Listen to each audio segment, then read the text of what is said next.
Hello everyone, welcome to my YouTube channel. In the today's lecture, we are going to continue the discussion of plot. In the previous video, we discussed about the major elements of tragedy that were plot, character, diction, thought, spectacle and song. And now today we are going to discuss more about the plot. In chapter 7, Aristotle talks about the proper structure of the plot. Since this is the first and most important thing in tragedy, he describes the element of plot which also include completeness, magnitude, unity, determinate structure and universality. We are going to discuss all these things one by one. तो सबसे पहले we are going to discuss completeness का मतलब क्या है? It refers to the necessity of a tragedy to have a beginning middle and end. इसका मतलब ये है कि जो एक्शन हो रहा है प्लॉट में, जो भी एक्शन हो रहा है स्टोरी में, वो कंप्लीट होना चाहिए. उसकी एक प्रॉपर बिगिनिंग होनी चाहिए, प्रॉपर मिडल होना चाहिए और प्रॉपर एंड होना चाहिए.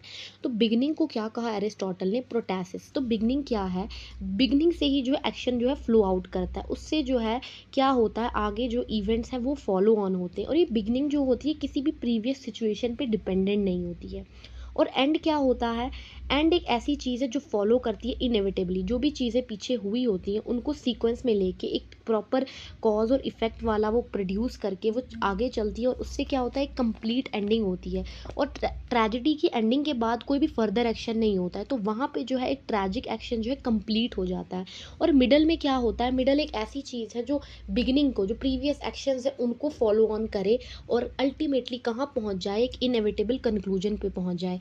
तो यही कहना चाह रहा था एरिस्टोटल कि एक प्रॉपर ट्रेजेडी में जो है एक्शन जो होना चाहिए वो कंप्लीट होना चाहिए. उसकी प्रॉपर बिगिनिंग होनी चाहिए, प्रॉपर मिडल होना चाहिए और एक प्रॉपर एंड होना चाहिए. बिगिनिंग को उसने प्रोटैसिस कहा, मिडल को उसने एपिटैसिस कहा और एंड को उसने कैटेस्ट्रॉफ कहा.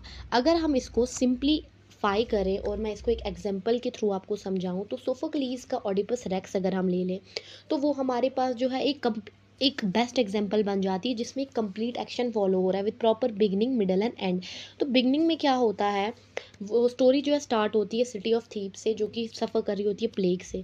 तो ऑडिपस जो किंग होता है वो प्रॉमिस करता है वो फाइंड करेगा कॉज इस चीज़ का और इस सिटी को सेव करेगा. तो उसका जो है ये बिगिनिंग जो सेटअप कर लेती है कि मेन प्रॉब्लम क्या है और गोल क्या है. मेन प्रॉब्लम वही है कि प्लेग से बचाना है सिटी को और गोल है कि जो पुराना किंग था, फॉर्मर किंग था लायस, उसकी डिस्कवरी करनी है. तो इससे क्या हो जाता है? बिगिनिंग में कैरेक्टर्स इंट्रोड्यूस होते हैं, सेटिंग्स इंट्रोड्यूस होती है और एक सिचुएशन जो है वो क्रिएट हो जाती है. फिर मिडल में क्या हो जाता है? ऑडिपस जो है इन्वेस्टिगेट करता है मर्डर के बारे में, मर्डरर के बारे में क्वेश्चन करता है चीज़ों को और ऑरेकल से कंसल्ट करता है. उसको क्लूज़ मिलते हैं ग्रेजुअली जिससे शॉकिंग इंसिडेंट्स जो हैं और शॉकिंग रेवोल्यूशंस जो हैं उसके पास्ट के बारे में जो है वो हमारे सामने आ जाती हैं. और एंड में क्या हो जाता है? क्लाइमैक्स में जब पूरा ट्रुथ जो है वो रिवील हो जाता है कि ऑडिपस ही था, उसने अपने फादर को मार दिया था और अपनी मदर से शादी कर दी थी और वो प्रोफेसी जो थी वो कंप्लीट हो गई थी और जिसकी वजह से उसका डाउनफॉल हो जाता है और सिटी जो फ्री हो जाती है प्लेग से. ऑडिपस जो है सफ़र करता है, उसका डाउनफॉल हो जाता है और कैथारसिस प्रोड्यूस होता है. तो इस स्टोरी में क्या है? एक प्रॉपर बिगनिंग है, प्रॉपर मिडल है और प्रॉपर एंड है. इसके अलावा एरिस्टोटल ने क्या कहा था कि he points out that the tragic action must be in accordance with the laws of probability and necessity. उसने कहा था कि एक जो स्टोरी है या जो भी ट्रैजिक एक्शन है उसके अंदर प्रोबेबिलिटी, जिसको उसने आइकॉस कहा और नेसेसिटी को एनान के कहा था. उसने कहा था कि प्रोबेबिलिटी का मतलब है कि जो भी स्टोरी है उसमें इवेंट्स ऐसे होने चाहिए, वो हमें बिलीवेबल लगने चाहिए, जो कि ह्यूमन सिचुएशंस और ह्यूमन बिहेवियर्स को मतलब ऐसे दिखाएं, रियलिटी की तरह दिखाएं. और सारे इवेंट्स जो एक लॉजिकल और एक इनएविटेबिलिटी जो है वो फॉर्म करें. मतलब हमें लगना चाहिए कि ये सच में ऐसा हो रहा है. जैसे कि ऑडिपस की डिटर्मिनेशन जो थी कि उस लॉयस को ढूंढ मतलब लॉयस के किलर को ढूंढने की, तो वो लॉजिकली लीड करती है कि जैसे उसको अपने उस गिल्ट के बारे में डिस्कवरी होती है तो ईच स्टेप बाय स्टेप जो है हमें हर चीज़ जो है नेचुरली फ्लो होते हुए दिखती है. तो इसका मतलब सिंपल ये है कि ट्रेजेडी में जो एक लॉजिकल और बिलीवेबल सीक्वेंसेस ऑफ एक्शन होने चाहिए और हर एक चीज़ जो है एक दूसरे के साथ जो है वो लिंक्ड होनी चाहिए. यही जो है उसने कंप्लीटनेस के बारे में कहा था कि एक ट्रेजेडी के अंदर एक जो है ऑर्गेनिक होल होना चाहिए, प्रॉपर बिगनिंग, मिडल और एंड. फिर जो है वो मैग्नीट्यूड के बारे में डिस्कस करता है। मैग्नीट्यूड का सिंपली मतलब ये होता है कि एक ट्रेजेडी के अंदर जो है एक पर्टिकुलर लेंथ होनी चाहिए, एक पर्टिकुलर लेंथ की ट्रेजेडी होनी चाहिए। एक्शन जो है प्लॉट का, ट्रेजेडी का, उसकी एक सर्टन लेंथ होनी चाहिए। ना ही प्लॉट टू शॉर्ट होना चाहिए, ना ही वो टू लॉन्ग होना चाहिए। वो एक प्रोपोर्शन में होना चाहिए, क्योंकि अगर एक प्लॉट बहुत छोटा होगा तो हमें ऐसा फील होगा कि स्टोरी थोड़ी सी इनकम्प्लीट है, और जो इमोशनल इफेक्ट है, जो डिज़ायर्ड इफेक्ट है वो पिटी और फेयर का, वो भी जो है प्रोड्यूस नहीं होगा। और अगर स्टोरी ज़्यादा लंबी होगी तो उससे क्या होगा, हमें ऐसा फील होगा कि इस स्टोरी में जो है मतलब हमारा इंटरेस्ट नहीं बन रहा है, और जो स्टोरी पूरी चल रही है हमें इवेंट्स याद भी नहीं रहेंगे। तो इससे वो यही कहना चाहता है कि प्लॉट जो है लॉन्ग इनफ होना चाहिए, इतना कि हम जो है अंडरस्टैंड कर पाएँ जो भी इवेंट्स हो रहे हैं, जो भी सीक्वेंसेस हो रहे हैं, या जो भी चेंज हो रहा है स्टोरी में, वो हमें याद रहे। और प्लॉट ऐसा भी नहीं होना चाहिए कि उसमें बहुत सारे वर्ड्स हों, बहुत सारी स्पीचेस हो, बल्कि ऐसा प्लॉट होना चाहिए जिसमें एक कंप्लीटनेस हो, जिससे कुछ जो एक्शन है वो हमें मतलब कंप्लीटली याद रहे, हमारा इंटरेस्ट जो उसमें बना रहे। और जो है इतना लॉन्ग इनफ होना चाहिए कि हमें क्लियरली और ब्यूटीफुली जो है वो हर एक चीज़ जो है उसमें पता चले। और उसने ये भी कहा, एरिस्टोटल ने, उसने ट्रेजेडी को एक लिविंग ऑर्गेनिज्म के साथ कंपेयर किया, जैसे कोई एनिमल या प्लांट। ये जो है बिल्कुल कंप्लीट होनी चाहिए, प्रोपोर्शनेट होनी चाहिए, ना ही ज़्यादा बड़ी होनी चाहिए, ना ही ज़्यादा छोटी होनी चाहिए। एक ट्रेजेडी का हर पार्ट जो है परफेक्टली फिट होना चाहिए एक दूसरे के साथ, और वो एक कंप्लीट स्टोरी जो हमारे सामने आके हमें दिखनी चाहिए। इसका फिर से एग्जांपल ये है कि जैसे ऑडिपस का राइज और फॉल हमें दिखाया जाता है, वो प्रॉपर लेंथ का है।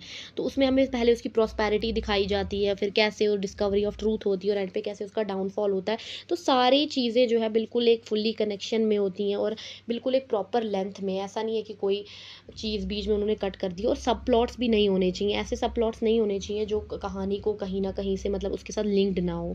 तो मैग्नीट्यूड का यही मतलब है कि प्रॉपर प्रोपोर्शनेट लेंथ जो है वो हमारी ट्रेजेडी के पास होनी चाहिए। इसके बाद नेक्स्ट है यूनिटी।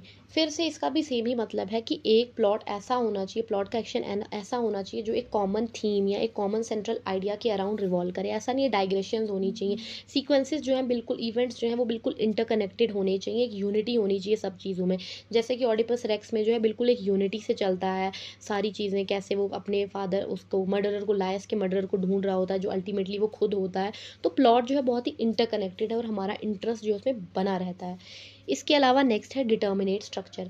इसका मतलब ये है कि एक प्लॉट जो है, a plot should hinge on the sequence of casual imitative event. एक प्लॉट जो है बिल्कुल कनेक्टेड होना चाहिए सारे इवेंट्स के साथ। इसका ये मतलब है कि प्लॉट ऐसा होना चाहिए कि अगर हम एक भी हिस्सा किसी भी ट्रेजेडी से रिमूव करें तो एंटायर प्लॉट जो, एंटायर स्टोरी जो है वो डिसजॉइंटेड या डिस्टर्ब हो जाएगी। तो इसका सिंपली ये मतलब है कि हर हिस्सा जो है स्टोरी का वो गुड होना चाहिए और नेसेसरी होना चाहिए प्लॉट के लिए। नेक्स्ट जो है वो है यूनिवर्सैलिटी। इसका मतलब ये है कि जो भी कैरेक्टर्स हैं, या जो भी वो चीज़ें बोल रहे हैं, जो भी उनकी स्पीचेस हैं, एक प्लॉट की स्टोरी या जो भी उसमें एक्शन फॉलो हो रहा है, वो ऐसा होना चाहिए, वो रियलिटी से जो है वो लिंक्ड होना चाहिए। हम उन कैरेक्टर्स के साथ, उनकी स्पीचेस के साथ रिलेट करने चाहिए, और सारी चीज़ें ऐसी होनी चाहिए जैसे most of the humans react करते हैं किसी भी गिवन सिचुएशन में। हमें ऐसा फील होना चाहिए ये हमारी ही लाइफ को जो है वहाँ पे इमिटेट करके दिखाया जा रहा है। तो एक उसका जो है रियलिटी के साथ कुछ ना कुछ कनेक्शन होना चाहिए, although it is fiction, but फिर भी हमें ऐसा कनेक्टेड होना चाहिए कि रियल लाइफ में ऐसे इंसिडेंट्स हो सकते। That is all from my side today. Tomorrow in the next video we are going to discuss the different types of plot. Aristotle has divided plots into different types, and we are going to also discuss the other qualitative features of plot, and also the three unities discussed by Aristotle. That is all from my side today. Thank you so much. Do like, share and comment on my video, and press the bell icon to get notifications.